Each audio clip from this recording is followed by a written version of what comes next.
Welcome back to Electron Physics Classes channel. Physics with me, Vikas sir. कैसे हो? How are you students? क्या करें आज? What to do? Today's lecture is based upon आज का जो lecture है that is based upon applications of the dot product. Last video में we have discussed about what a dot product is.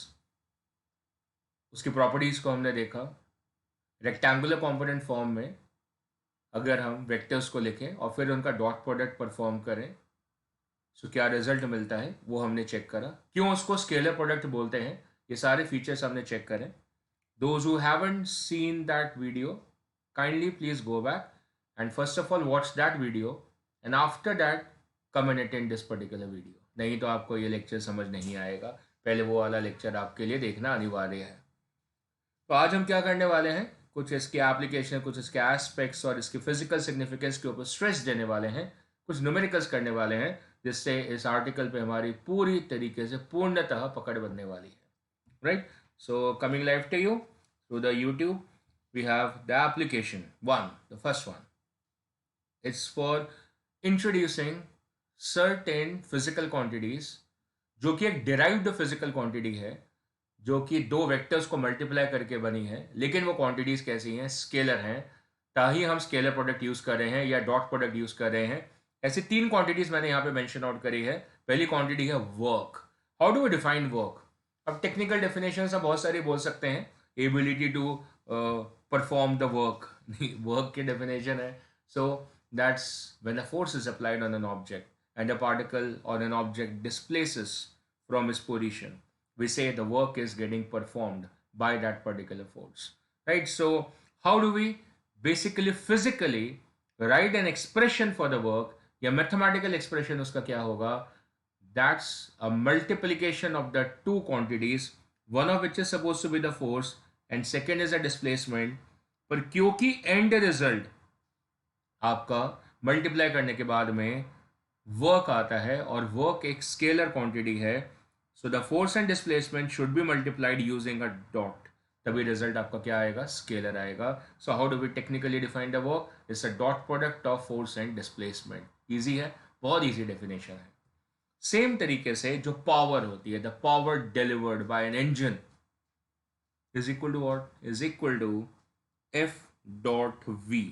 That's a dot product of the applied forces with the velocity of the object, right? So that's power.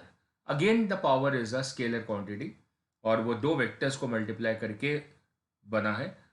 So natural सी बात है कि multiplication के बाद में answer आपका scalar आ रहा है, तो दोनों वेक्टर्स के बीच में किस तरीके का ऑपरेटर यूज करेंगे? Dot. And that's what we have used it. एक और एग्जांपल देने का मन था. So I introduce to me a flux. कौन सा flux?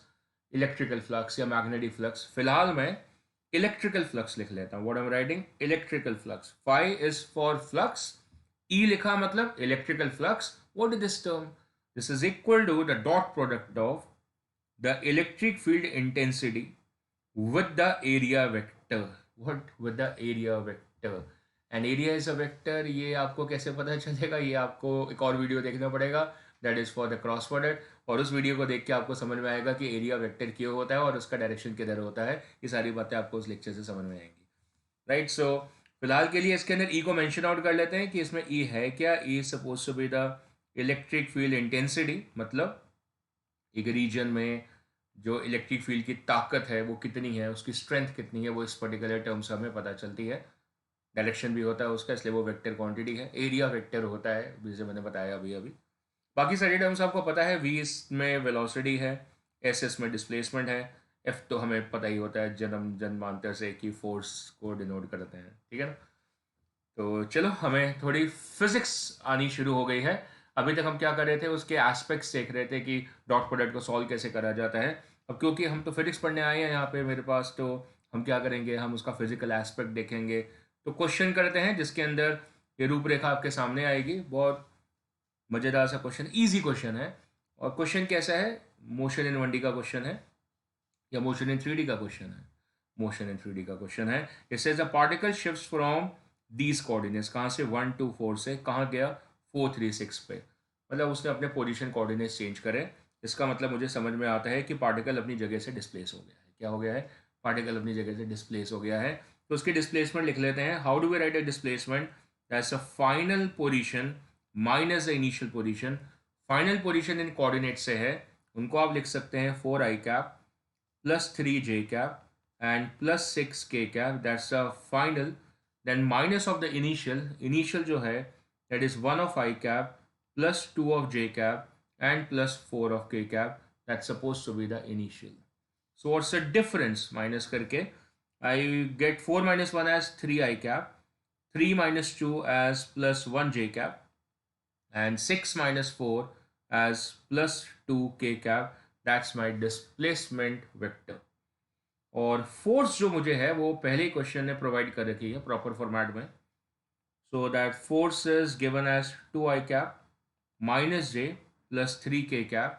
How do I write the work? That's supposed to be s dot f. Sir गलत लिखा आपने, f dot s लिखना चाहिए. मैं लिख देता हूँ आपकी मर्जी से, f dot s पे लिख देता हूँ. ऐसे मुझे ना रिवाइज कराना था. The commutative property of the dot product that a dot b is equal to b dot a. इसका मतलब क्या होता है?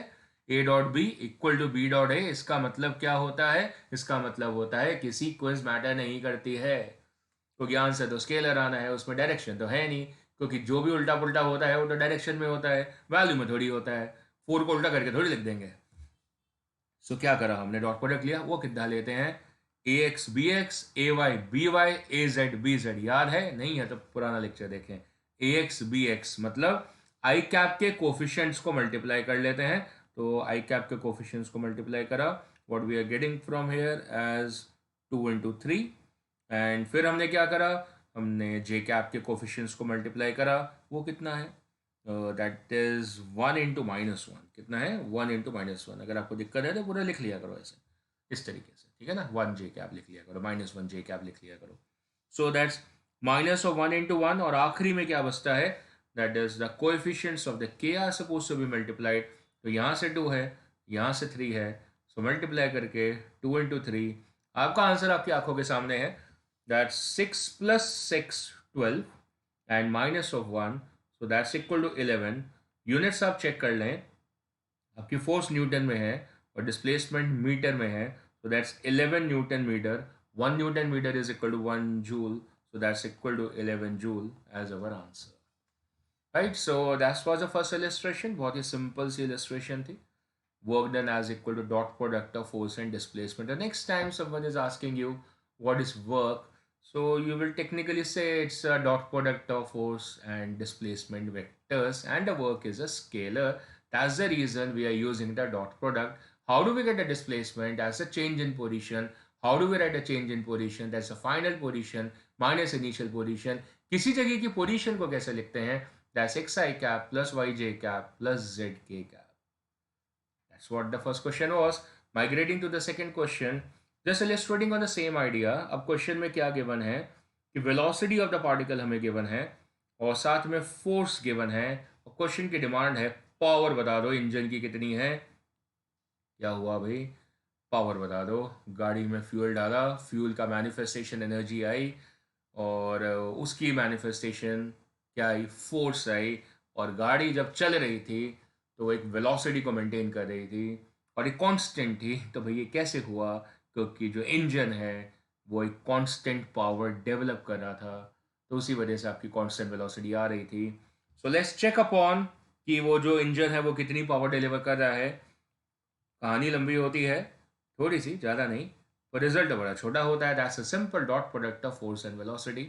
So what is a force? That's 1 I cap minus 0.5 of j cap and dot velocity, so that's 3 I cap plus 4 j cap. और ज़्यादा simple है क्योंकि दो ही डायरेक्शंस में है, just like a car moving in a plane. So उसकी velocity XY plane में है खाली. So I know how to solve it. I cap के कोफिशिएंट्स को मल्टीप्लाई कर लेते हैं. That's AX into BX. So that's 1 into 3. और फिर जे कैप के कोफिशिएंट्स को मल्टीप्लाई कर लेते हैं. That's minus 0.5 from here and 4 from here. So I receive this is minus of 0.5 and into 4. So minus 0.5 into 4, 4 into 0.5 कितना होता है? 2 होता है. So 3 minus 2 कितना होता है? 1 होता है. Second answer is 1. फोर्स मुझे कितने गिवन है? न्यूटन में. So that's Newton. और वेलोसिटी मीटर पर सेकेंड में. So that's 1 joule per second, that's equal to 1 watt. So that's my answer to the question. The power delivered by the engine is just 1 watt. बहुत कम है, is very less. Horse power भी नहीं है, बड़ा local सा engine है, toy engine होगा, ठीक है ना. जैसे हमारी ट्रेडमिल्स होती हैं, उनकी पावर से अगर आप चेकअप करोगे, so is like 2 HP, 3 HP, 4 HP metres होती हैं, 4 HP मोटर्स होती हैं. सो हॉर्स पावर में होती है. What is 1 horse power equal to? One check on Google. हर चीज़ मुझसे पूछोगे, इतनी तो कॉमन नॉलेज होनी चाहिए, राइट. आगे बढ़ते हैं एंड सेकेंड एप्लीकेशन पे आते हैं. ये बहुत ही आसान सी एप्लीकेशन है, मतलब ये क्वेश्चन ऐसे है कि मुँह ज़बानी हो जाते हैं. इनमें ये पेन वेन की खर्चा नहीं करना पड़ता है. वैसे स्टाइलिस का खर्चा नहीं होता है ज़्यादा, इसमें इंक विंक नहीं डलती है, ठीक है. थोड़ी कंडक्टिविटी होती है, चार्ज लगती है. अरे खर्चा कैसे नहीं हुआ, चार्ज तो लगा, मतलब चार्जर तो लगा ना इस पर. So the solution for it, the solution for this is suppose to be, question तो पढ़े पहले फिर सॉल्यूशन निकालेंगे. क्वेश्चन के लिए ये वाला वर्ड इंपॉर्टेंट है बस, that's it. First this word orthogonal. Orthogonal का मतलब क्या होता है, सब पता नहीं. परपेंडिकुलर होता है, नॉर्मल होता है. ये सारी लैंग्वेज का मतलब क्या है कि डॉट प्रोडक्ट जीरो होने वाला है, क्योंकि अगर परपेंडिकुलर वेक्टर्स हैं तो उनका आपस में डॉट प्रोडक्ट क्या होता है, जीरो होता है. अब वो आप थोड़ी इंग्लिश में अच्छी रखो, ऑर्थोगोनल आ जाए, बोले सर परपेंडिकुलर तो लिखा नहीं था. चलो अब तो पता चल गया आपको. तो जैसे ये वर्ड आपको दिख जाता है, तुरंत आपने क्वेश्चन में क्या अप्लाई करना है कि इन दोनों वेक्टर्स का डॉट प्रोडक्ट जीरो है. तो चलो बिना देर करे इनका डॉट प्रोडक्ट जीरो करते हैं. सो ए डॉट बी कितना हो गया, जीरो हो गया.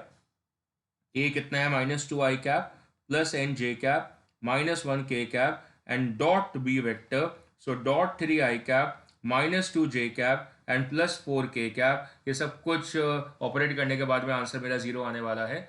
और मैं कैलकुलेट कैसे करता हूँ वो मुझे पता है, ax into b x. So that's -2 into 3 हो गया and then ay into b Y. So that's +n into -2 हो गया है. And the last is suppose to be the az into bz. So that's plus of -1 into 4 and that value should be equal to 0. Reason for the perpendicular vectors जो dot product होता है वो 0 होता है. And so what I'm getting is from is just minus of 6 and minus of 2n, right? Hopefully that's minus of 6 and minus of 2n and minus of 4 as equal to 0. So I'll get 2n as equal to -6 -4 minus of 10. So the value for the n which is working upon is equal to -5. So if that particular vector was -2i cap plus 5j cap and -k cap, in that condition they will be perpendicular to each other. So unique value, that's n equal to -5. आगे बढ़ते हैं and move on to the next one. It says find angle between the direction of the vectors. So it's another application of this particular dot product behavior कि आप इसकी मदद से, dot product की मदद से दो वेक्टर्स के बीच के एंगल को मेजर कर सकते हैं, कैलकुलेट कर सकते हैं. बेसिकली एक्सपेरिमेंट तो करनी रहेगी, मेजर करेंगे, कैलकुलेट कर सकते हैं. How we do it? So we have the question for that. उससे ही समझते हैं सीधा सीधा. बाकी हमने फर्स्ट वीडियो के अंदर उस एप्लीकेशन को लिखा हुआ है. We have written that particular application over there और उसका कॉस थीटा का फॉर्मूला बनाया हुआ है, a dot B upon mod of a mod of b, है ना. फिलहाल क्वेश्चन को देखते हैं कि क्वेश्चन क्या है. Question is telling me that mod of a plus b, that is the magnitude of a plus b. मतलब क्या हुआ इसका, a प्लस बी स्केलर नहीं है, a vector plus b vector है. a vector plus b vector का मतलब होगा कि उसका कुछ रिजल्टेंट होगा, उस रिजल्टेंट का जो मैग्नीट्यूड है वो ये टर्म है. और ये बराबर है किसके, that is the modulus of a minus b. a minus b different vector आएगा, दो वेक्टर्स को ऐड करेंगे तो आंसर डिफरेंट आएगा, दो वेक्टर को सब्ट्रैक्ट करेंगे तो आंसर डिफरेंट आएगा. सो a माइनस बी का आंसर डिफरेंट आएगा. लेकिन क्वेश्चन कहता है कि जो a प्लस बी वेक्टर आएगा और जो a माइनस बी वेक्टर आएगा वो आपस में बराबर है मैग्नीट्यूड में. डायरेक्शन में तो नहीं होंगे, खैर मैग्नीट्यूड में बराबर है. अच्छा, तो मैग्नीट्यूड में बराबर है तो वो कह रहा है कि उनके बीच में एंगल कितना होगा. फिर ऐसा बता दो, जीरो तो नहीं हो सकता, पक्का नहीं हो सकता. सेम डायरेक्शन में होंगे तो समझ सकते हो ना. तो इसका मतलब उनके बीच का एंगल अपने को पता है नहीं, तो हमने उसके बीच के एंगल को, थीटा को फाइंड आउट करना है. We need to find out the value for the angle theta. कैसे करें, हाउ टू डू इट? हम क्या करते हैं, इसको स्क्वायर कर लेते हैं. कर ले, let's square it. So I squared it. इसको भी स्क्वायर कर दिया, इसको भी स्क्वायर कर दिया. कोई हानिकारक एक्टिविटी तो नहीं है, बिल्कुल नहीं है. क्यों करा ऐसा? एक प्रॉपर्टी है, कहाँ मिलेगी देखने को, प्रीवियस वीडियो में। वो प्रॉपर्टी क्या है? That is p dot p is suppose to be p square, that's a property. मतलब ऐसे भी यूज कर सकते हो, q dot q is equal to q square. तो हम जो लेफ्ट साइड वाली टर्म है इसको लिख सकते हैं as a plus b dot A plus b. This is how we can write it using this particular property. P vector को मैंने क्या मान लिया? A plus b. So a plus b का होल स्क्वायर मतलब that is a plus b dot A plus b. Fine, and this should be equal to a minus of b and dot of a minus of b, like this. Fine, cool, it's cool. So then what do we do? Property use करो। कौन सी वाली? Distributive. Multiply करो हर एक term को, हर एक term से associative and distributive properties use करते हैं। So we get a dot a plus a dot b plus b dot a plus b dot b is equal to a dot a, सब सारी terms को multiply कर रहे हैं, minus a dot b minus b dot a and minus of b dot minus b, that becomes plus. Does anything cancel out over here? I feel so that a dot a and a dot a cancel, b dot b and b dot b cancel. Further I utilize a property. कौन सी property है? That is A dot B is equal to b dot a. तो b dot a की जगह ए dot B लिख देते हैं। कौन सी प्रॉपर्टी है? कॉम्यूटेटिव प्रॉपर्टी है। और आगे चलते हैं। So that's equal to minus of A dot B and minus of b dot a की जगह वापस से ए डॉट बी लिख लेते हैं by using the commutative property. And so I am getting that 4 times of A dot B that's coming out equal to 0। Right side वाली दोनों terms को लेफ्ट साइड शिफ्ट कर दिया है। That's 4 times of a dot b is equal to 0. The conclusion for this is that a dot b is equal to 0. Here comes the next property that when is the dot product of the two vectors equal to 0? Sir वो तो पता है। क्या पता है? जब वो vectors आपस में क्या होते हैं? परपेंडिकुलर होते हैं। ये बिल्कुल उल्टा पुल्टा कहानी है ना, कि अगर दो वेक्टर्स आपस में परपेंडिकुलर हैं तो उनका डॉट प्रोडक्ट 0 होगा, और रिवर्स पे अगर किसी दो वेक्टर्स का डॉट प्रोडक्ट 0 आ रहा है तो उसका कंक्लूजन क्या है? कि वो वेक्टर्स आपस में ऑर्थोगोनल है, परपेंडिकुलर है। So therefore over here a is perpendicular to b. So if the a is perpendicular to b, so the answer to the question is that theta is supposed to be 90 degrees. That's the angle between the two vectors. बढ़िया question था, बिल्कुल बढ़िया question था। उससे भी बढ़िया question लेकर आते हैं। नेक्स्ट वाला क्वेश्चन है, नेक्स्ट इलस्ट्रेशन है। इन्फॉर्मेशन ढूंढते हैं क्या गिवन है हमें, फिर अकॉर्डिंगली प्रोसीड करते हैं। क्वेश्चन में गिवन है कि a plus B equal to C है। इसको कैसे रीड करोगे? कि सर a और b को हमने एडअप करा, वेक्टोरियली एडअप करा, उसका रिजल्टेंट c है। मैंने कहा एक्सेलेंट, वेरी गुड, बात समझ में आती है आपको। अब सर और क्या गिवन है? a का मैग्नीट्यूड गिवन है, ओके, b का गिवन है, c का गिवन है, फिर चाहिए क्या? सब कुछ तो गिवन है, a गिवन है, b गिवन है, c गिवन है, एंगल नहीं गिवन है। एंगल नहीं गिवन है। सो एंगल किसके बीच में निकालना है? ए और बी के बीच में निकालना है। चलो फिर एंगल को थीटा मान लेते हैं। So theta is angle between a and b. अब इसका सॉल्यूशन शुरू करते हैं। क्या लिखें sir? A plus B equal to c given है। क्या लिखें? क्या लिखें सर? प्रॉपर्टी यूज कर लेते हैं। What property? भाई ए प्लस बी का मैग्नीट्यूड सी के बराबर है, ऐसे लिख दें। हाँ है ना? हाँ बिल्कुल है सर। अब क्या करें? अब ऐसा करते हैं, इसको स्क्वायर कर देते हैं। तो फिर इसको लिख लेते हैं that mod of a plus b whole square is suppose to be c square. फिर प्रॉपर्टी यूज कर लेते हैं the same one that p dot p is suppose to be equal to p square. और फिर इस result को हम लिख सकते हैं as a vector plus b vector and dot of a vector plus b vector is suppose to be c dot c. समझ आई property किस तरीके से हम यूज कर रहे हैं? लास्ट लेक्चर में प्रॉपर्टी सीखी, आज के लेक्चर में अप्लाई कर रहे हैं। चलो ये आगे बढ़ते हैं। अब इसमें एसोसिएटिव डिस्ट्रीब्यूटिव प्रॉपर्टी अप्लाई करते हैं इस पूरे में। So that's A dot A plus A dot b plus b dot A plus b dot b. अरे मैंने आपसे पॉज प्ले तो करवाया नहीं आज, अगले क्वेश्चन में करवाते हैं, वेट करिए, पहले सीख तो लीजिए। And this is suppose to be equal to c dot c, उसको सी स्क्वायर लिख लेते हैं। सही है। और सर बिल्कुल सही है। अच्छा आगे ए डॉट ए क्या होता है sir, a square, so this becomes their next term, that's a square plus A dot B, and plus b dot a की जगह सर प्रॉपर्टी यूज करो सर, कॉम्यूटेटिव प्रॉपर्टी, और that's plus A dot B.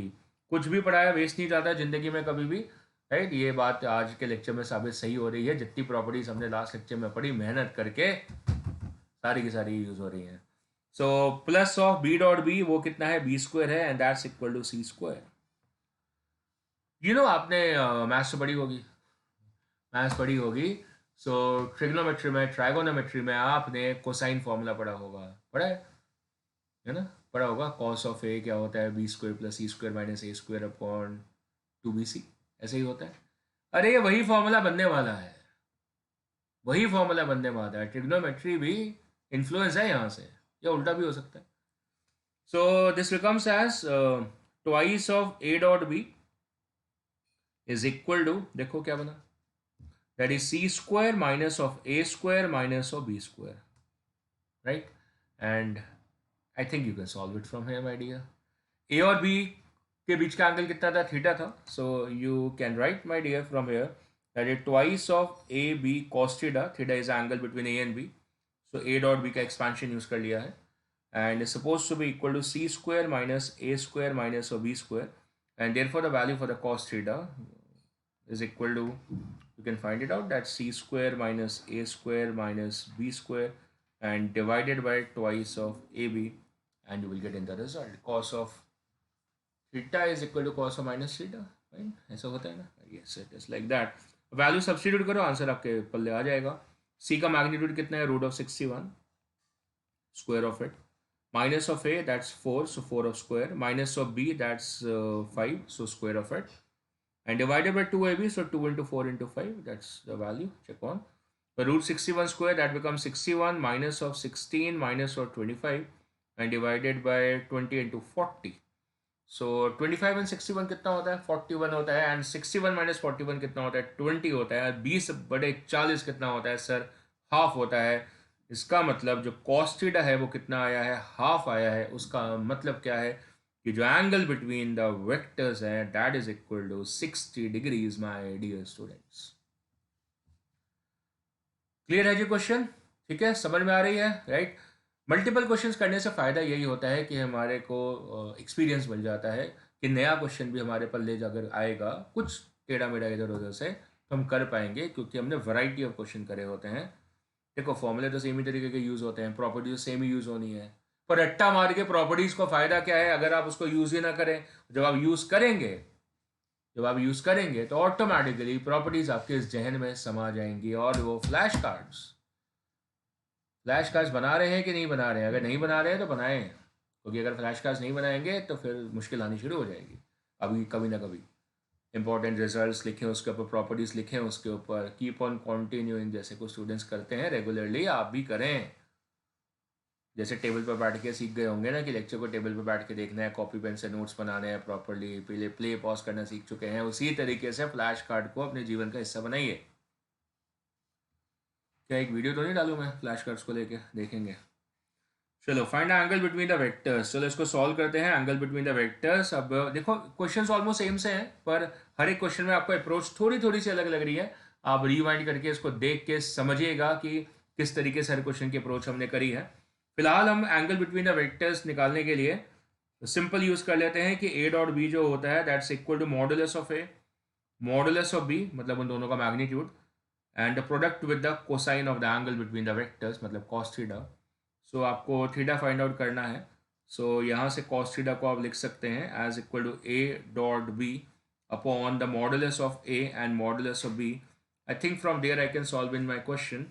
A vector कितना है, that's equal to 0 i cap and +1 j cap and +1 k cap. अगर ऐसा पूरा आप नहीं लिखते हैं तो there is a possibility you can make a mistake, ठीक है ना, कि आप क्या करें, जे कैप के कोफिशिएंट को और आई कैप के कोफिशिएंट के साथ गलती से मल्टीप्लाई न करें पहला पहला देख के, कि पहला टर्म में जे है उधर पहला टर्म आई है, वो आपका ध्यान ही ना जाए और आप 1 into 1 लगा दें सीधा। तो इसलिए पूरा का पूरा लिखिए अगर आपको विजन में कोई दिक्कत है तो।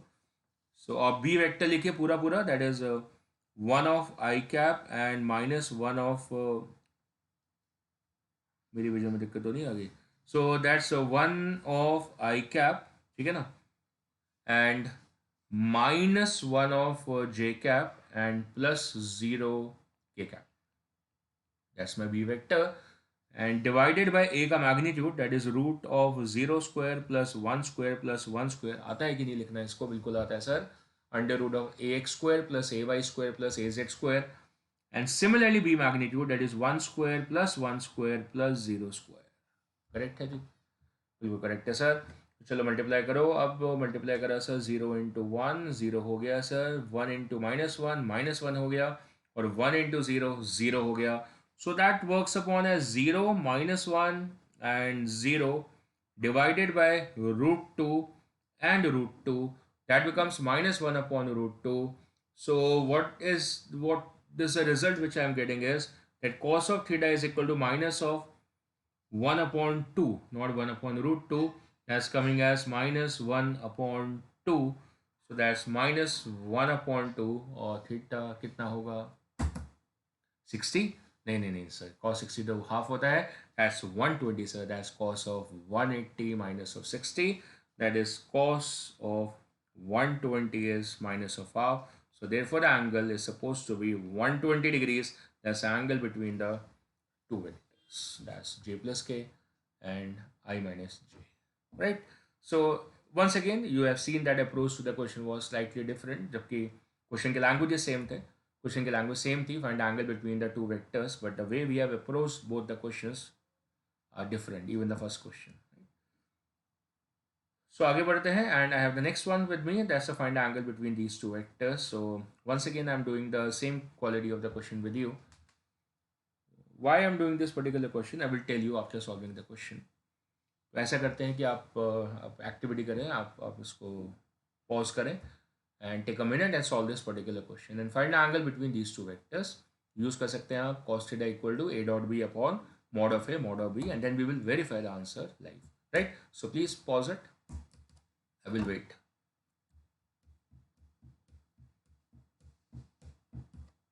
आगे हम वापस, वी आर बैक। पॉज किया था ना, ऐसा पॉज ही नहीं करा तो आपको लगेगा पहले आ गया।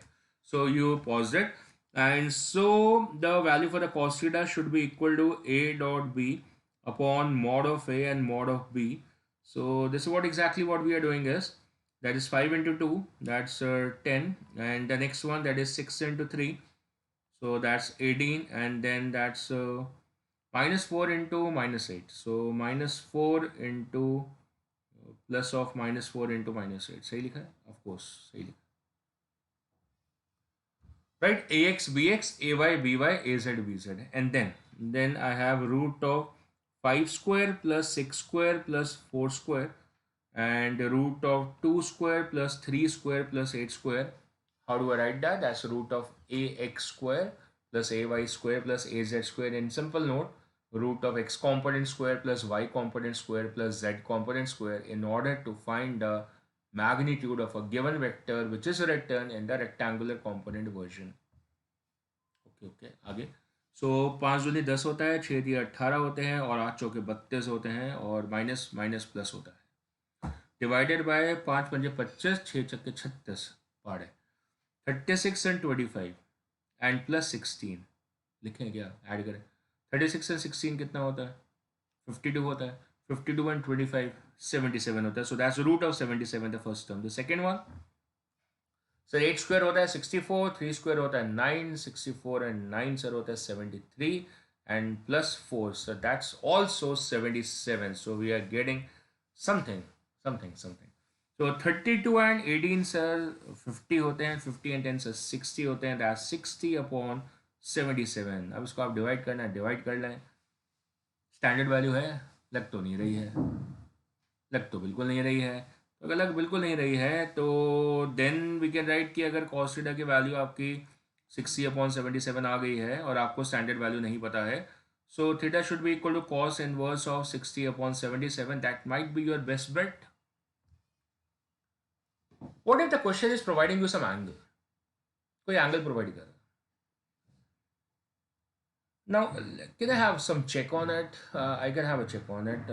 ये नियरली किससे डिवाइडेड है? 15 से नियरली डिवाइड कर लेता हूँ अगर मैं, सो 15 चौके 60 और 15 पंजे 75, ऐसा कुछ आ रहा है। मतलब एग्जैक्टली 20 कैरी हो जाएगा, 5.1 आएगा। ठीक है ना।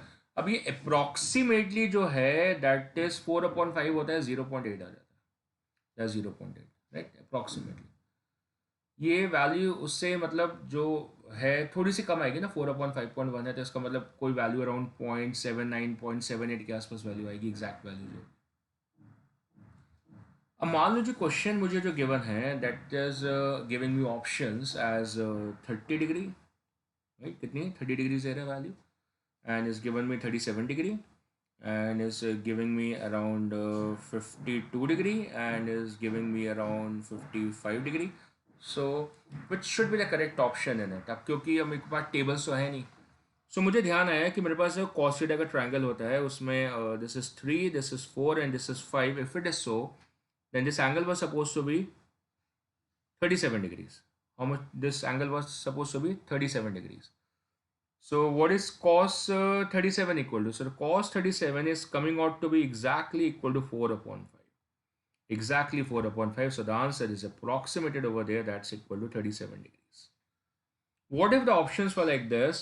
That it was 30 degree and 35 degree and 37 degree and 39 degree like this. So what will you like to have an option? So whether 37, so 37 exact तो नहीं आ रहा, सो वैल्यू कितनी आ रही है 0.78 आ रही है, मतलब वैल्यू क्या कर रही है, डिक्लाइन कर रही है। सो cos 0 1 होता है, सो जैसे जैसे हम आगे की तरफ बढ़ेंगे तो वैल्यू क्या करेगी, डिक्लाइन करेगी। इसका मतलब आंसर जो होगा वो 37 से ज़्यादा आएगा। So the answer should come out to be 39 degree if these were supposed to be the options, क्योंकि ऊपर वाले में तो उसके आसपास कोई वैल्यू थी नहीं। करेक्ट समझ में आ रही है? अब 37 स्टैंडर्ड वैल्यू है, तो उस तरीके से अप्रॉक्सीमेट करके आप अपने आंसर्स को चेक ऑन कर सकते हैं even without the tables. Good good good, चलो आगे बढ़ते हैं। अच्छा अब ये क्या आ गया हमारे पास, ये आ गया कि थोड़ा फिजिक्स समझो। क्या समझो? थोड़ी फिजिक्स समझो। फिजिक्स क्या समझे सर? ये समझे कि डॉट प्रोडक्ट तो आपने सीख लिया, उसकी एप्लीकेशन भी देख ली, उसकी प्रॉपर्टीज भी पढ़ ली, न्यूमेरिकल भी सॉल्व कर लिया, पर सबसे पहली टर्म जो मैंने यूज़ करी थी डॉट प्रोडक्ट के इंट्रो के लेक्चर में वो ऐसी थी, प्रोजेक्शन ऑफ द वेक्टर। मैंने बोला था शैडो प्रोजेक्शंस होती है, एनिमेशन भी दिखाया था, द शैडो प्रोजेक्शंस होती हैं। This is what I am gonna teach you, that what exactly physically the dot product means to us. Physically what it means to us is the language, the projection of a vector. What does it mean? It's a projection of a vector. That's the meaning of the dot product. In fact, it's also known as a component of a vector along the second vector's direction. Repeating again, it's a component of a given vector along the direction of the second vector. तब हम इसको बोलते हैं as a projection vector. ये एक vector है, एक नीचे हॉरिजॉन्टल पे एक वेक्टर है, इसको आपने प्रोजेक्ट कर दिया। क्या कर दिया? प्रोजेक्ट कर दिया। That's a projection. जो डायग्राम में शो हो रहा है, इस डायग्राम में let's assume that this is the vector A and this is the vector B, that's the direction of the vector B over here, and the question says find the component of A along B. So मुझे उसके लिए angle चाहिए होता है, तो मुझे ये angle question में गिवन है theta. So I am very happy if that's a component of a along b, so that should be equal to a cos theta. That's all, that's it, that's a component। क्योंकि दूसरा वाला component क्या आता है, a sin theta आता है। वो किससे आता है? वो क्रॉस प्रोडक्ट से आता है। याद आया ना? परपेंडिकुलर वाला component किससे आता है? क्रॉस प्रोडक्ट से आता है। ये कौन सा component है? along। so it's also a component feature ना, that's a component of a vector along the direction of another vector। समझ आ रही कि नहीं आ रही है? राइट। सो मान लो कि हम देखें कि ए के कंपोनेंट्स देख रहे हैं, तो ए के दो कंपोनेंट्स है। एक जो कंपोनेंट है वो बी के पैरेलल है और दूसरा जो कंपोनेंट है वो बी के परपेंडिकुलर है। दोबारा से बोल रहा हूं, बात सुनिएगा ध्यान से। ए वेक्टर के दो कंपोनेंट मिलेंगे, एक आप बोलेंगे हॉरिजॉन्टल, एक आप बोलेंगे वर्टिकल। तो क्या जैसे मैं बोल रहा हूं वैसे बोल सकते हैं कि एक जो आएगा वो बी के पैरेलल आएगा और दूसरा जो आएगा वो बी के परपेंडिकुलर आएगा। तो एक आपको मिलेगा ए डॉट बी से और दूसरा आपको मिलेगा ए क्रॉस बी से. So the parallel component which is coming is from the dot product, and the perpendicular component which you will get is from the cross product. That's the significance of both the ideas of the dot product and the cross product simultaneous. उसी को हम language में क्या बोल रहे हैं, the component या component of A along B, मतलब in a direction parallel to B. लिखूं मैं उसको साथ में, that's the component of A in the direction of B. That means it is parallel to B. That's a component of A parallel to B. B के direction में, B के parallel यही आएगा ना. ये जो A cos थीटा है इसका डायरेक्शन किधर आएगा? That's in the same direction as of the B vector. That's parallel to it. तो हो गया जी खत्म आर्टिकल. सर खत्म कहा हुआ, डॉट प्रोडक्ट हो गई, दिख नहीं रहा कहीं लिखा हुआ, खत्म हो गया. आप कह रहे हो ये डॉट प्रोडक्ट है. देखो आंखें खुली रखना. This is equal to A cos theta, हाँ या ना? Yes sir. बी से मल्टीप्लाई डिवाइड कर दो. ये क्या किया सर? भाई कोई हार्म तो नहीं है, there is no harm in this, right? ये हम बी से मल्टीप्लाई डिवाइड कर दें, डिवाइड कर दिया आपने. Now if you look at the numerator, that's B A cos theta. Of course you can also write this as A B cos theta. And what is AB cos theta, my friends? That's equal to A dot B or B dot A, जो भी लिखना चाहे, thanks to the commutative property. आप दोनों बातें लिख सकते हैं. And this divided by B, and now you are able to visualize the dot product. And so you understand the dot product is supposed to be this language, the component, और उसी language को हम projection language बोलते हैं. So that's a projection. That's a projection means a component. That's a component of the vector in the direction of another vector. That means is parallel component to another vector.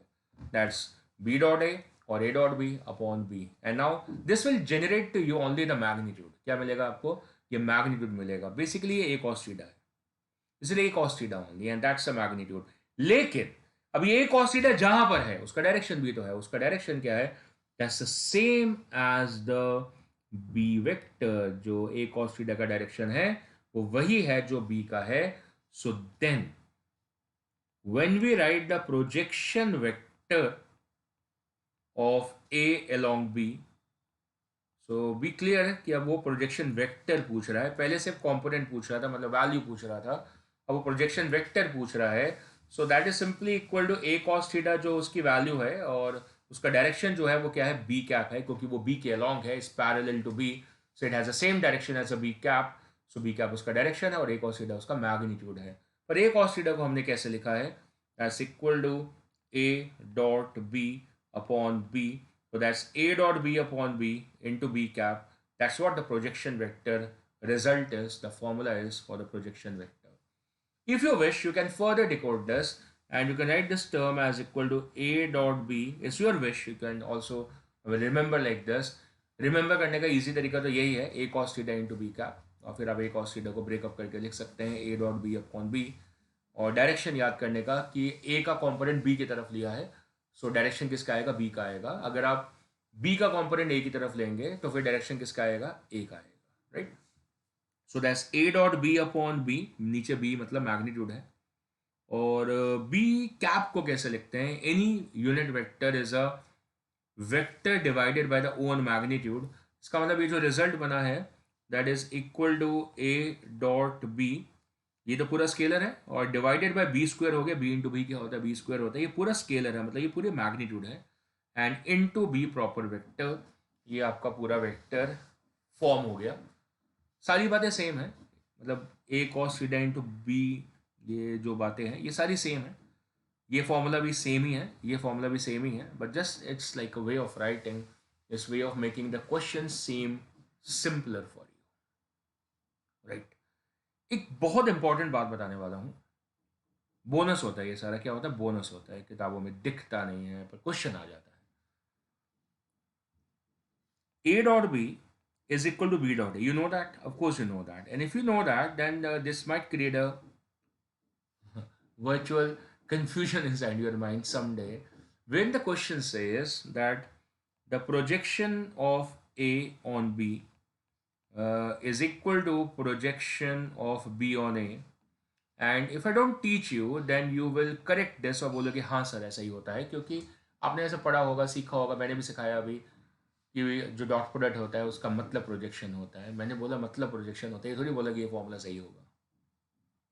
अब projection of A on B को कैसे लिखते हो आप? That is suppose to be A cos theta into B cap, component of A along B A cos theta, और direction किसका? B cap का। और projection of B on A क्या लिखते हो? दैट्स बी कॉस थीटा, मतलब B का projection लिया आपने ए की तरफ, सो बी कॉस थीटा, और डायरेक्शन किसका आएगा? ए कैप का आएगा। माय डियर, ये आंसर सेम नहीं आने वाले हैं क्योंकि ये डायरेक्शंस अलग हैं। So this isn't the same, this isn't the same. Despite that, we know the fact that a dot b is equal to b dot a, और डॉट प्रोडक्ट का फिजिकल सिग्निफिकेंस यही होता है, but the projection vector is different, it's different. So do remember that particular idea. Clear है ना? ठीक है ना? अब आप एक ऑब्जेक्ट लेंगे और फिर उसकी शैडो प्रोजेक्शन देखेंगे, तो इसकी शैडो प्रोजेक्शन यहाँ पे डिफरेंट आएगी और इस प्लेन की इस डायरेक्शन में डिफरेंट आएगी। So the ideas will be different, so same नहीं आएगा, ध्यान रखना। गलती हो जाती है हमसे, नहीं होगी। अब देखो इसको कैसे लिखोगे? That is A dot B upon, किससे मल्टीप्लाई करा होगा आपने? इससे बी से, so upon B and into B cap, that is basically the projection of A on B. And if you are checking the projection of B on A, तो B cos theta को कैसे लिखोगे? That's once again A dot B, यहाँ तक कहानी same है, पर आपने इसको ए से मल्टीप्लाई करा होगा, तभी तो B cos theta A B cos theta upon A आएगा। So hence that's supposed to be divided by a and a cap. So you can see that the results are different. So misconcept removed. तो आगे बढ़ने का समय आता है, इसका एक न्यूमेरिकल कर लेते हैं and says find a projection of 2 i cap plus j cap along I minus j. अब जैसे मोस्टली क्वेश्चन आपके ऑब्जेक्टिव टाइप आते हैं, तो आप देख लेंगे कि जो ऑप्शन है वो वैल्यू में है। अगर सिर्फ वैल्यू में है तो आपको सिर्फ इसकी वैल्यू निकालनी है, लेकिन अगर ऑप्शन आपकी वेक्टर्स में है तो आपको पूरा प्रोजेक्शन वेक्टर निकालना पड़ेगा। हम पूरा क्वेश्चन करेंगे। So let's first of all do the A part, और ए पार्ट में हम जो पहला वाला वेक्टर है इसको पी वेक्टर लिख लेते हैं, और ये जो दूसरा वाला वेक्टर है इसको हम क्यू लिख लेते हैं। क्या लिख लेते हैं? क्यू लिख लेते हैं। ठीक है। सो हमें क्या लगाना है? Projection of P on Q. So we should be writing P dot Q and divided by Q, क्योंकि किसके डायरेक्शन में है? क्यू के डायरेक्शन में है, and into q cap. That should be our result. Correct? And that's a q cap. So p vector कितना है अपना? That's equal to 2 I cap plus j cap and dot q. So that's I cap minus of j cap and divided by q. So q मतलब q का magnitude. So that is equal to root of q second वाली term है. So that's root of 1 square plus 1 square. ये value आ जाएगी. This is what is a value. And then the direction optional है, अगर direction question में option में given है तो. So that's q cap as a direction. और उसको कैसे लिखेंगे? Vector upon the magnitude. और क्यू कैप है कितना? I minus J upon the magnitude of this, वो कैसे मिलेगा? Under root of X square plus Y square. So that's it. So किसी वैल्यू वैल्यू बातें होती है, सो ये 2 into 1 and then 1 into -1, so that's -1 into 1 and that's divided by root of 2 and this into I cap minus of j cap divided by root of 2. So as you can see this, the result is coming out to be 2 minus 1. So that's 1 upon root 2 in the magnitude and into I minus j upon root 2, that's the direction. So magnitude अलग है, अगर question पूछता से magnitude का answer आपका आ जाता 1 upon root 2। अगर पूरा वेक्टर पूछ रहा है, so you can write the answer as I cap minus j cap by 2 as your complete answer. That will be the projection vector. And what is the projection value? That is simply 1 upon root 2, जो कि magnitude से आ रही थी। ये part कितना है? ये सिर्फ magnitude है। This is only the magnitude. Second part आपने जो चेक ऑन करा, that was a direction. ये सारा आपने क्या निकाला है? डायरेक्शन निकाला। This all is a direction over.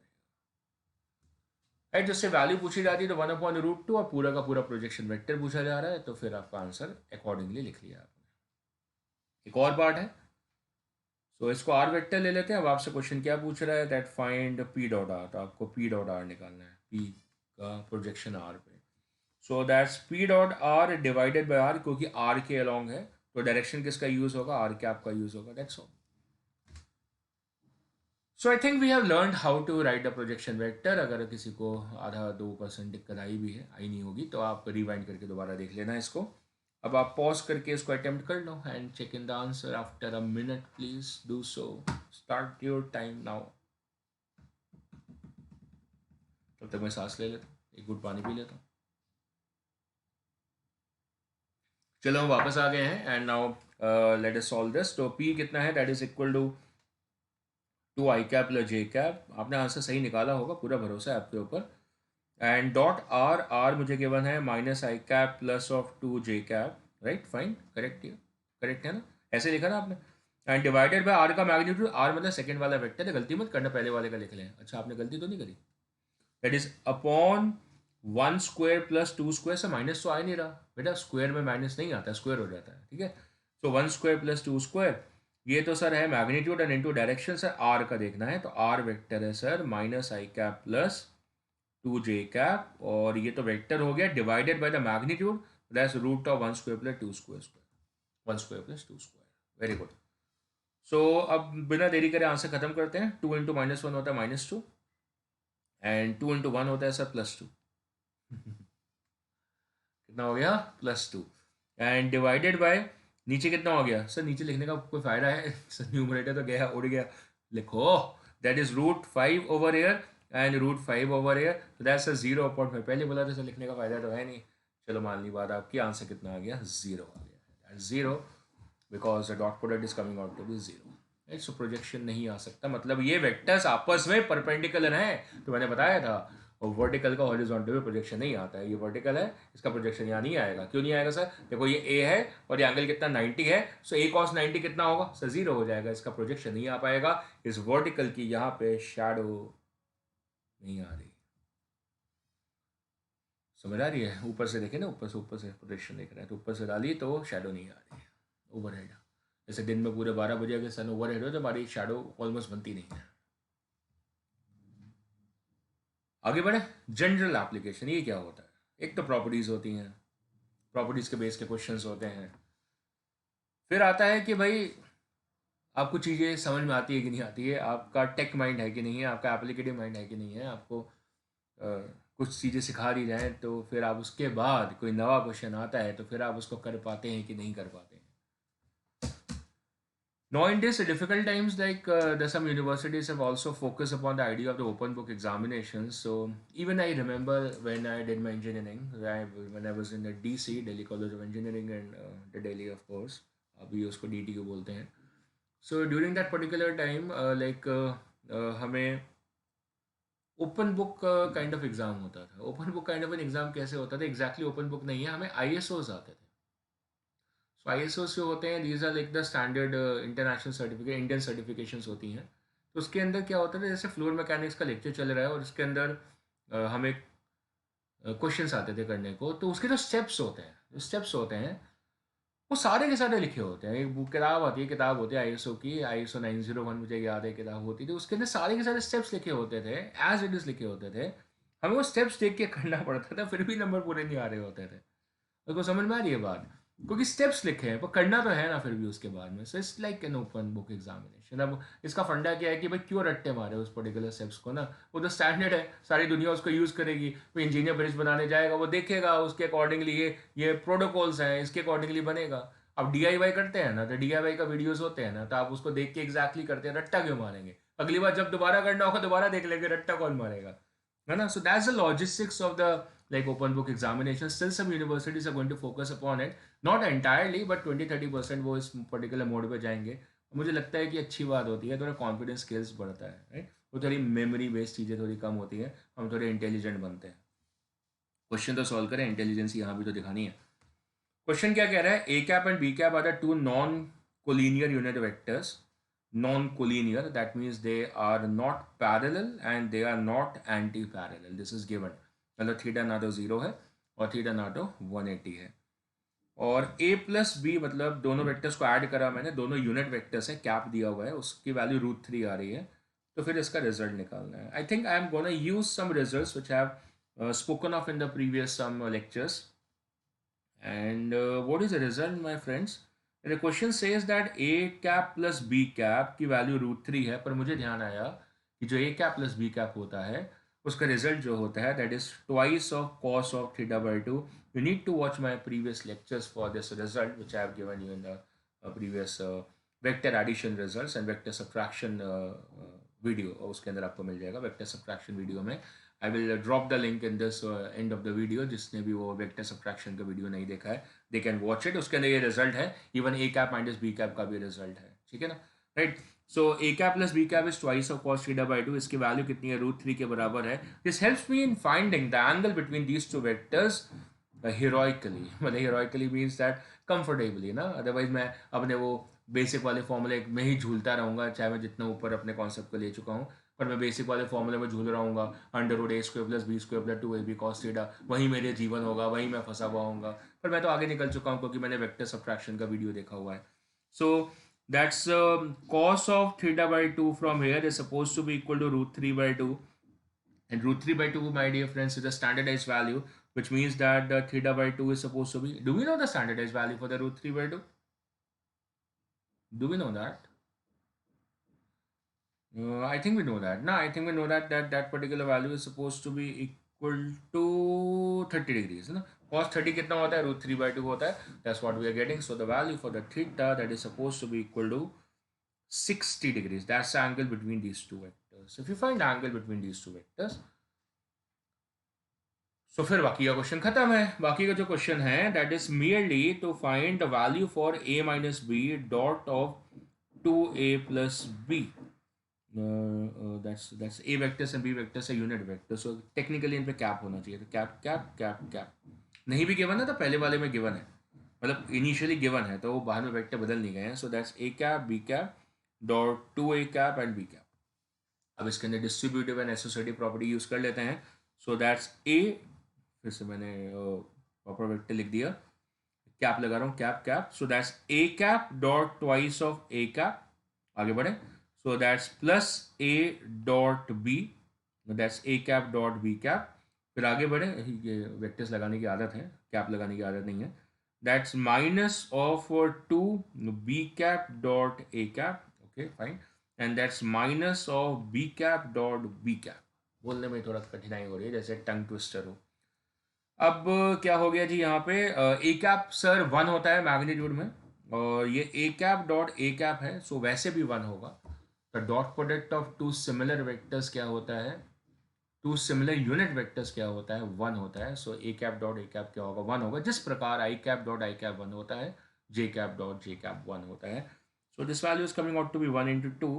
And then it is a cap dot b cap. That means that's 1 into 1 into cos of theta. This angle between these two vectors, so हम find out कर चुके हैं 60. So that is cos of 60 minus 2 into b dot a.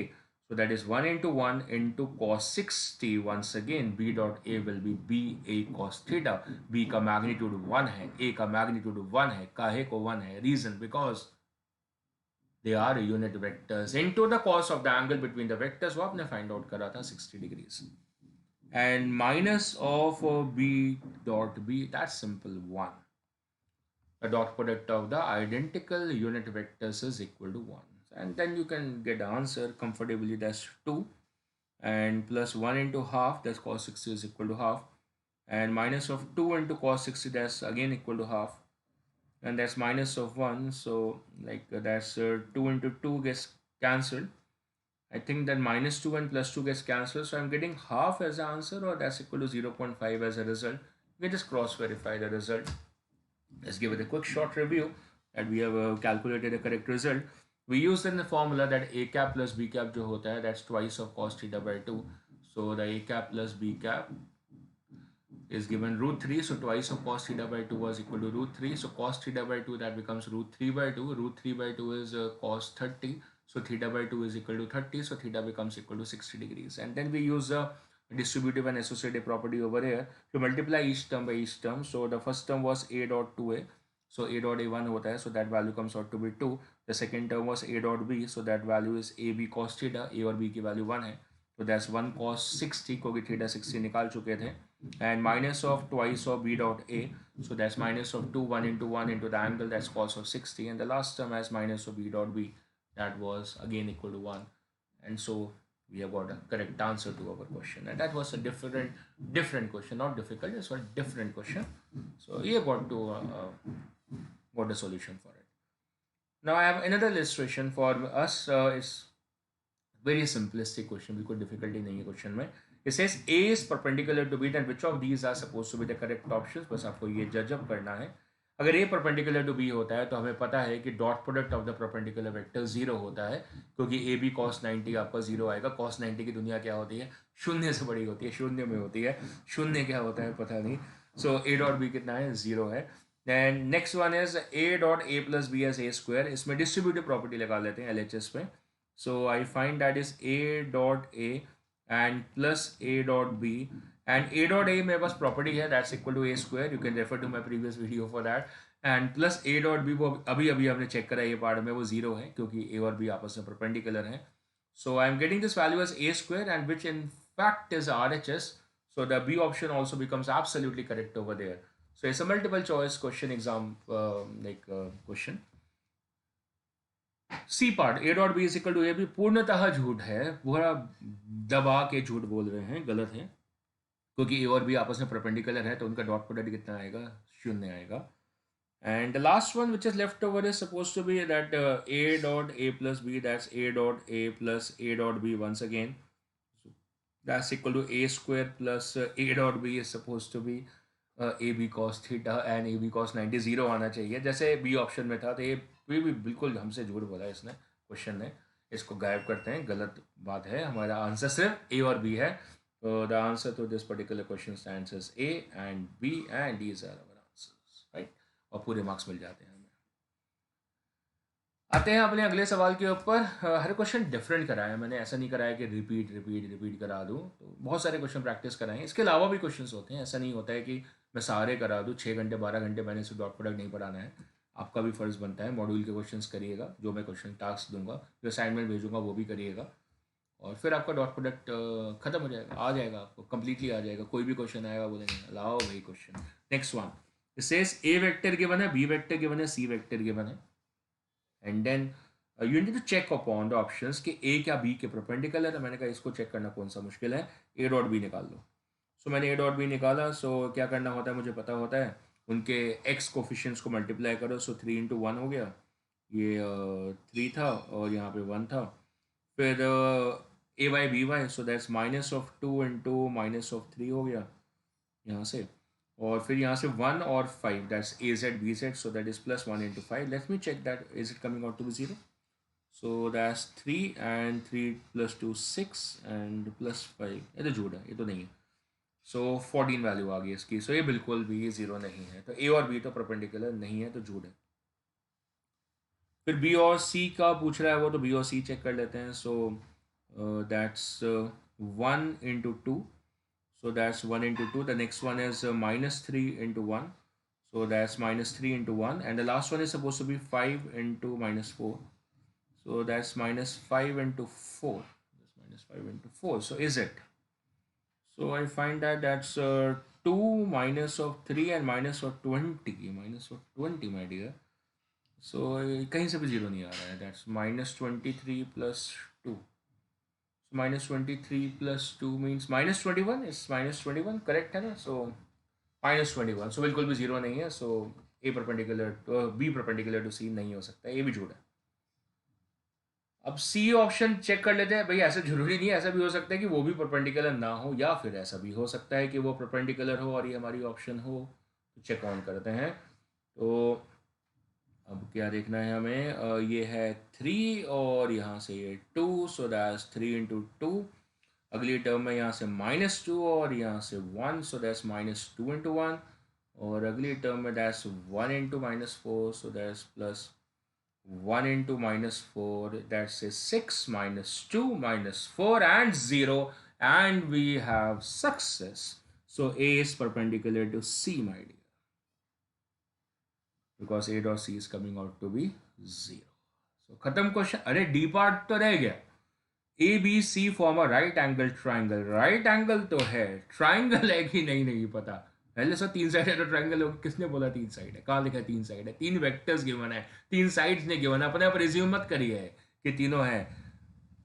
लेकिन फिर मैंने देखा तो मुझे पता चला कि अगर मैं बी और सी को ऐड करता हूँ, तो मैंने बी और सी को ऐड करा, और that's i cap minus 3j cap plus 5k cap, and then plus of 2i cap plus j cap minus 4k cap.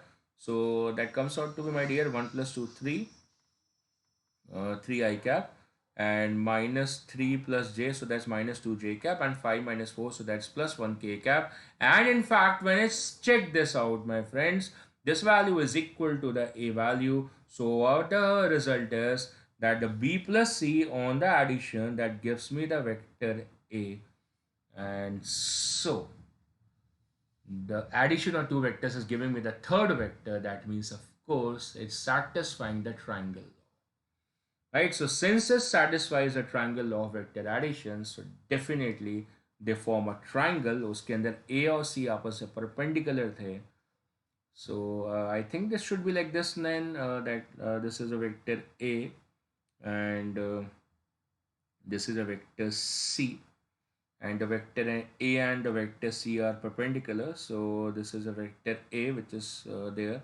So I think it can satisfy like this, that this vector should be the vector b, so that c plus b is equal to a, or b plus c is equal to a. This might be the condition that a और c के बीच में angle कितना है, 90 है. Might be the condition. आपको check करना पड़ेगा कि b का मैग्नीट्यूड c से ज़्यादा है कि नहीं है, and that should is a reality. So the options are done, and the options are supposed to be C and D.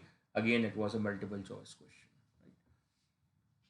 So I've gathered with most of the question. एक question मेरे दिमाग में आ रहा है, हालांकि मैंने प्लान नहीं करा था, पर मेरे दिमाग में आ गया, तो मैंने कहा शेयर कर ही लूँ जाते जाते.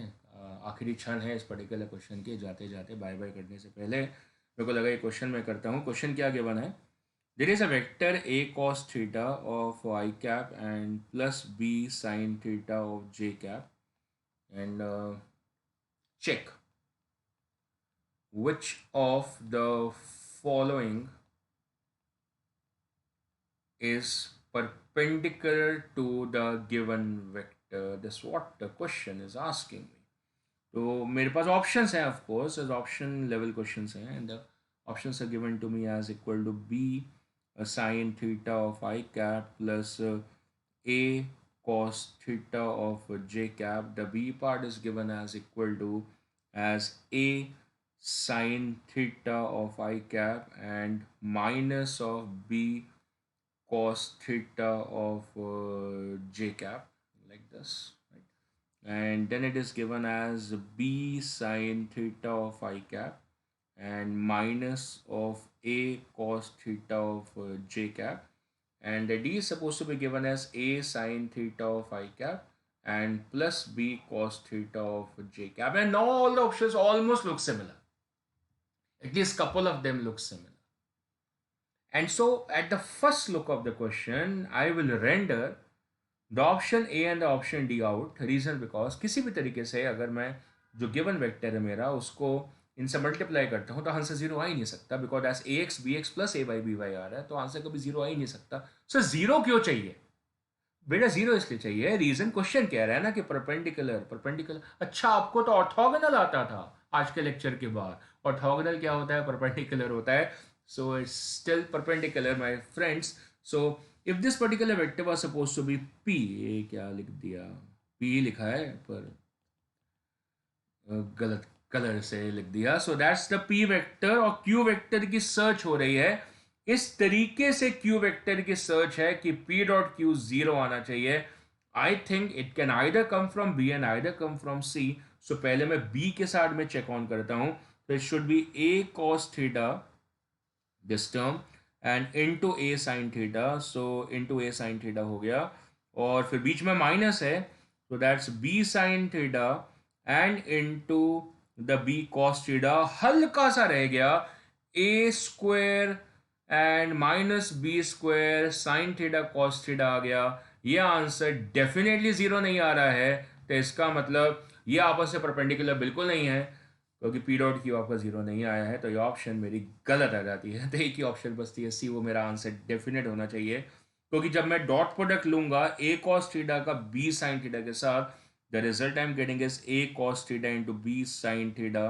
ये सिर्फ मेरा ए एक्स और बी एक्स वाला कॉम्पोनेंट है डॉट प्रोडक्ट का, बीच में माइनस आ रहा है, और फिर बाकी के मल्टीप्लिकेशन देखो बी साइन थीटा और ए कॉस थीटा, बीच में माइनस है, that's minus of B sine theta and into a cos theta. Oh my friends, that's ab sin theta cos theta minus of A B sine theta cos theta, खुशी की लहर दौड़ गई है, ये इसके साथ कैंसिल हो गया है, ये ज़ीरो हो गया है, मेहनत रंग लाई है कि पी डॉट क्यू कितना हो गया, ज़ीरो हो गया है। इसका मतलब पी वेक्टर सर क्यू के परपेंडिकुलर है, यही क्वेश्चन ने पूछा था, and that's the answer to the question C. तो जाते जाते एक और क्वेश्चन दिमाग में आ गया, सर जाने दो, बिल्कुल जाने दे रहे हैं, मैंने भी जाना है। The last question, last final question of the day is which of the given vectors is perpendicular to 3i cap plus 4j cap? Okay, the options, my dear, is supposed to be as 4i cap plus 3j cap, the B part as 4i cap minus 3j cap, the C part that's 6 of k cap, and the D part that is 4 of I cap minus 3 of k cap. These are my options to the question. Sir, how is this question different from this? Question करो, समझ में आ जाएगा। पहली बात, A option गलत है क्योंकि add up करोगे तो जीरो आ ही नहीं सकता है। ए X B X plus a Y B Y पहली नज़र में समझ में आ गया कि वो गलत था। और आगे अगर हम देखें, आगे अगर देखते हैं तो बी ऑप्शन के साथ करके देखते हैं, तो that comes out to be 3 into 4 and minus of 4 into 3। बिल्कुल सही आ रहा है सर। देखो यहाँ से आपने 3 को 4 से मल्टीप्लाई करा, फिर 4 को -3 से मल्टीप्लाई करा, and this value is coming out to be 0। So therefore these vectors, if this was a vector P and this is a vector Q जिसको हम सर्च कर रहे हैं, तो sir P dot Q zero आ रहा है, इसका मतलब P Q के परपेंडिकुलर है, तो ये ऑप्शन तो सर बिल्कुल सही है। तो कहानी खत्म करें। सर डी भी तो है सर, देखो 4i cap minus 3k cap, बिल्कुल नहीं है, बिल्कुल नहीं है। अगर आप डी को देखें तो गलती ना करिएगा। तो ये जो वेक्टर है that is 3i cap plus 4j cap and plus 0k cap है, और जो डी वाला पार्ट है that is 4i cap plus 0j cap and -3k cap है। मैंने बोला था कि पूरा पूरा वेक्टर लिखिएगा। सो 3 into 4 आपका 12 आ रहा है, एंड प्लस 4 into 0 0 आ रहा है, एंड 0 - 0 into -3 0 आ रहा है, तो इसका आंसर 12 आ रहा है। ये परपेंडिकुलर बिल्कुल नहीं है, ये आपका ऑप्शन बिल्कुल नहीं है, ये ऑप्शन बिल्कुल गलत है। तो सी तो वैसे ही नहीं हो सकता, या हो सकता है, ये बिल्कुल है, ये बिल्कुल है, क्योंकि के कैप आई कैप और जे कैप के प्लेन के परपेंडिकुलर होगा। समझ आई? सो सी अगर आप लिखते हैं, प्रॉपर्ली लिख के देख लीजिए, that is 3i cap plus 4j cap plus 0k cap, and this vector 6k cap is 0i cap plus 0j cap and plus 6k cap. अब मल्टीप्लाई करिए, so that 0 plus 0 plus 0, so answer is 0। 0 जिंदाबाद। C part is correct because we're getting the answer as 0. 0 मतलब P dot Q is 0, उसका मतलब that the P vector is perpendicular to Q vector, so we are getting the B and C as our correct answer. So I've shown you so many applications such that कि आप जब आप questions करेंगे तो questions अटकेंगे नहीं, questions आपसे solve हो जाएंगे डॉट प्रोडक्ट के सारे। इसके साथ में मैं आपसे इजाज़त लेता हूँ, बाय लेता हूँ।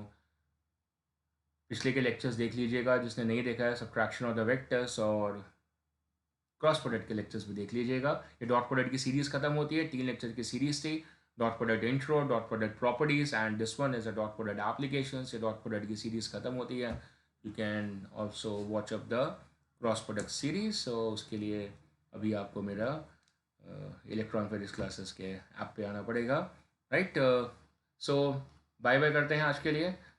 Have a nice day, bye everyone.